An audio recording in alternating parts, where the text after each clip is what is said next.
Good morning. I want to thank Cece for that really valuable introduction, and also Alina for inviting our program at the Annenberg School of Journalism at USC and two of the journalists who've participated in our program to join you here today. As I was hearing Bob give his talk, I was thinking of a funny experience I had. You know, we've reached across the aisle and brought into our journalism training program folks who are doctors, and they've sometimes been the most fabulous and interesting fellows. And one of them was a gentleman named Manoj Jain, who is the Medicare Quality Officer in Memphis, and also one of these Renaissance people who strings in his spare time for the Washington Post and the Memphis Commercial Appeal. So when he came in our program, he said to me, "How can I write a story that will make everyone go get a flu shot?" And I was completely flabbergasted, this idea of the behavior change. And I said, I have no clue, you know, that we don't try to do that as journalists, you know. And so it just, to me, opened up this kind of bringing together of two different disciplines and two different, you know, trajectories. I didn't have advice for Manoj on the flu shot, but what I'm hoping to do is paint a picture of some really innovative ways that journalists are thinking about their profession and changing both the practice of health reporting and the impact that they're having on local communities. And this is really a model that we've honed in trying to advance with the reporters that we work with. And the name of our program is a little misleading. It's, you know, Health Journalism Fellowships, which you might think means that people spend a year at USC. It's really a very practical, focused program. They spend a week with us, and they compete to get into the program based on the quality of an ambitious project that they and their newsrooms commit to. We make them sign a contract. We make their editors sign a contract. We give out reporting stipends, and they come and spend a week with us learning about a lot of the themes that are near and dear to your heart. You know, Tom Leviste, who I know is on your working group, has been one of the fabulous speakers who's joined us, and, you know, Brian Smedley, and just many people who you know and admire. And they get really immersed in these ideas about, you know, social determinants and so on. But we also, as Cece said, to urge them never to use those phrases in their stories. This idea of health matters being a local story is something we emphasize a lot. And we've seen some really powerful projects emerge from that. We work with them for 6 months once they go back to their newsroom, mentoring them intensively on their stories and the quality of the journalism and the research and the data and the narrative, all those things that might be more traditionally part of the toolkit of journalists. But we're also working with them on community engagement, connecting with their public, getting the community voices in. So really, you know, we've seen, as Bob alluded to and Cece, a tremendous, you know, cutbacks in newsrooms, fewer reporters, and also just technology change that has fractured the attention span of Americans in ways that would have been hard to imagine just even a decade ago. But really, when you're talking about this idea of local matters in health, I think local matters in journalism too, and that really journalists are uniquely situated to tell the local stories of their communities. And what I would say is, and I think this captures some of the debate here about, do you try to reach an elite audience, do you try to reach the ordinary public, that for all of the shortcomings and cutbacks and so on, journalism is still really one of the best ways to reach across a community, to reach the political leadership, the business leaders, the health executives, and to reach ordinary people who are affected by whatever they're writing about, these journalists are writing about, when they're exposing, you know, conditions that have sort of lingered for years and never received proper attention, or just doing great explanatory journalism. And interestingly, the strongest and most successful and most impactful stories that we have supported have been about things that everybody thought they knew. And to me, that has been one of the really fascinating things to see develop. So we've trained 600 journalists from across the country since we got going in 2004, and they've produced hundreds of stories that have had some remarkable impacts in their communities. And I think that that's because they're reaching across these different audiences. And, you know, our mission statement really reflects this idea of doing something really good despite crisis. And we try to come up with ways where the newsrooms that can only make fewer bets these days, that some of the bets they're going to make on big, ambitious journalism will be on these important health stories. And we've really seen that some of the methods that we've honed through our own experience, and we've been evaluated by UC San Francisco since our inception, have really helped us. For example, we fly in the editors for story conferences so that they buy into this and they're willing to invest in it. We give out these modest grants of between $2,000 and $10,000, but in the case of Karen Buffard, who'll speak next, her newsroom committed a videographer full-time and has given her months and months on this story. And Kate Long started with what was supposed to be a shorter project and spent 18 months on it. And I think this also speaks to this idea of getting something in the water and this kind of sustained impact. And really what has been the big home run projects have been on things everyone thought they knew, but didn't really and weren't really thinking about, and weren't thinking about strategically. And also that the newsroom was smart enough to recognize, despite being these smaller newsrooms, that, oh my God, we have connected with our audience. There's just this huge response. We have got to give this reporter time. And in some instances, it was a fight for the reporter to even start doing their first stories, and then just this tremendous project.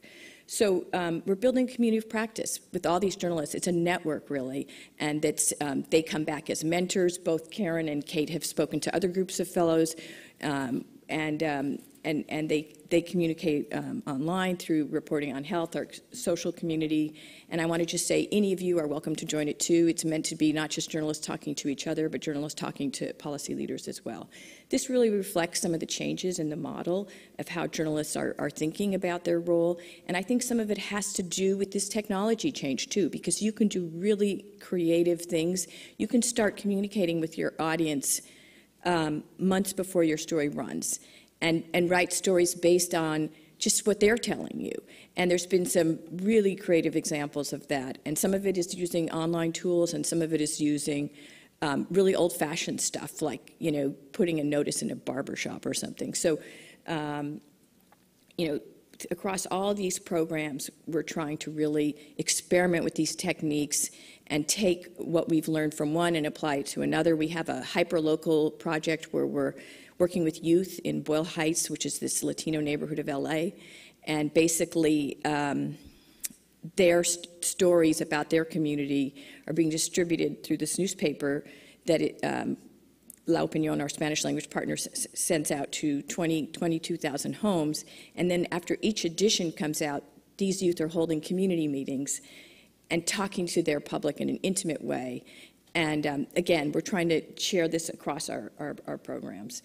I want to just give a couple of examples of the kind of impacts we're seeing. As I said, we've built up, you know, more than 600 people, and we realized that was an asset in itself, and that we could try to bring together teams of reporters from different outlets to work on a common story and get more attention. And so we started this a couple years ago in the Central Valley, which is, as you know, kind of the breadbasket of our nation, but also a place of tremendous disparity. And we had worked with all of these news outlets in the past, and we got together their reporters and editors and asked them if they wanted to join together, and if so, what would they want to write about? What had they maybe written about, you know, here and there, but never in a sustained and strategic way? And what they came up with surprised us, and in the end, we went with their gut instinct on the ground, which was they wanted to write about valley fever, which is, you know, this airborne fungal disease, and that is virtually unknown outside of certain areas like Arizona and this part of California, but it's really devastating impact there. So we set about to really look in a very strategic way, and this is part of our model, at, you know, why has nothing been done? You know, is there a good count? What is the taxpayer burden? What is Big Pharma doing? You know, just taking it apart piece by piece, and by sharing these stories, really starting to look toward the consensus ideas about where you could go and offering a kind of roadmap forward. And we also had somebody on the side, not part of the news team, who was in charge of community engagement. And so when we started to get responses from policy leaders and ordinary people and this small sort of disorganized valley fever group, that person would try to bring them together and connect people to each other. So, for example, a local Democratic state senator said he wanted to hold a community meeting to see if there's enough interest in this. Well, she called everybody up and said, you might want to show up at that meeting, And this is one of our reporters, Rebecca Plevin, from a Spanish language paper at the time, speaking in Spanish to a group at a water commission hearing. We had people doing story booths. We sent e-newsletter to all the legislatures in the Valley, all their health policy staff, but not the journalists. This is the community engagement person. And then these stories were running across the entire region, from Bakersfield to Stockton. We were like plastering the area. And what started out to be a 2-month project turned into a year-long project. No money to these outlets. They just realized that they had hit a chord. And where we got lucky, because luck, I think, factors into all this too, is that the current majority leader is from Bakersfield. And this is an issue. First, a Democrat took it up, and then he saw the potential and said, oh my God, he knew about Valley Fever. This is a chance for us to do something. So our independent evaluator interviewed his chief of staff, and he started printing out our stories and sending them to Frieden and Francis Collins and saying, you have got to do something about this. And he actually got them to come to Bakersfield, which is not generally seen as the garden spot of California, for a several-day convening on this, bringing the leading scientific minds and a commitment of more than $100 million to a treatment protocol research study. So the other thing that I should mention about this is a key stage in this project was that we chronicled the undercounting and the poor counting that was going on. And we had an interesting relationship with the CDC. This fungal disease group was like a neglected back corner, I think, of the CDC.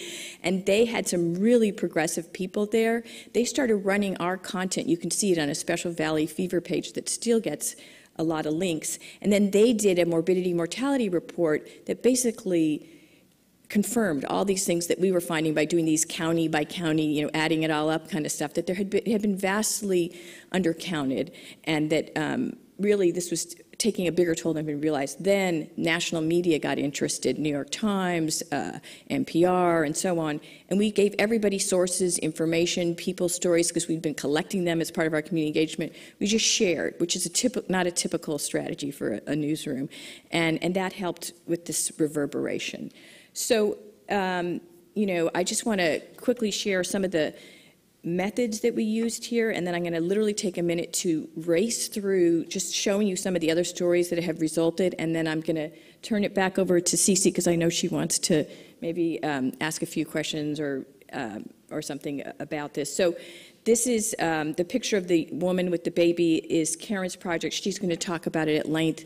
But basically, 2 days after her story ran, the mayor was saying, we have to do something about this. Her newspaper is committing to more stories, and it really chronicled that Detroit is the most dangerous major city to be a child in America.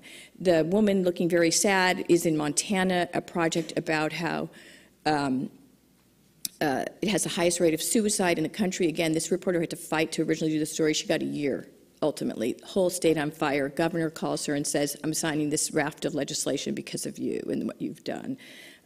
Lower left-hand corner, we brought together in a second collaborative project 6 reporters from across the country to look at immigration and health, and what are the impacts of being an immigrant on your health. And this particular story was about tearing a family apart and the mental health impacts on the family. We looked at dropping out and the impacts, and that reporter created a whole curriculum that was done with youth groups. We looked at, in Colorado, a news outlet looked at living in the shadow of a huge smelter, landfill, Superfund site, and within a week of her stories running, the long languished effort to clean up was revived. This is an example of community engagement. We gave a community engagement grant to these folks. The reporter did all the data analysis to show that the poor, polluted area had the highest rate of asthma. And then they teamed up with the youth news outlet and ran their stories side by side. that told the story from a youth perspective and humanized it in a way that she couldn't have really done. This is Boyle Heights Beat, a story on obesity. We had them dancing merengue. That was fun. And then this is Kate's project, which Kate is sort of a one-woman tornado, and every technique that you could think of, she's tried somehow miraculously, single-handedly, and I'm told she still sleeps, but I'm going to let her tell you about that too. And just wanted to say that we think that there's a lot of promise for this, and CC had asked me to talk about ways that you all could think about this, and I want to say that one idea we have, sometimes journalists feel like if we are taking on a project, we have to do everything ourselves. We're urging people to partner. And if there's topics for which there's no anti-side, journalists can't stray into advocacy, but obesity, who's for obesity? You can partner with the Fitness Council and let them lead the exercise program that's connected to your series. And I think you're going to hear more from both Karen and Kate about how you can do that. Thank you.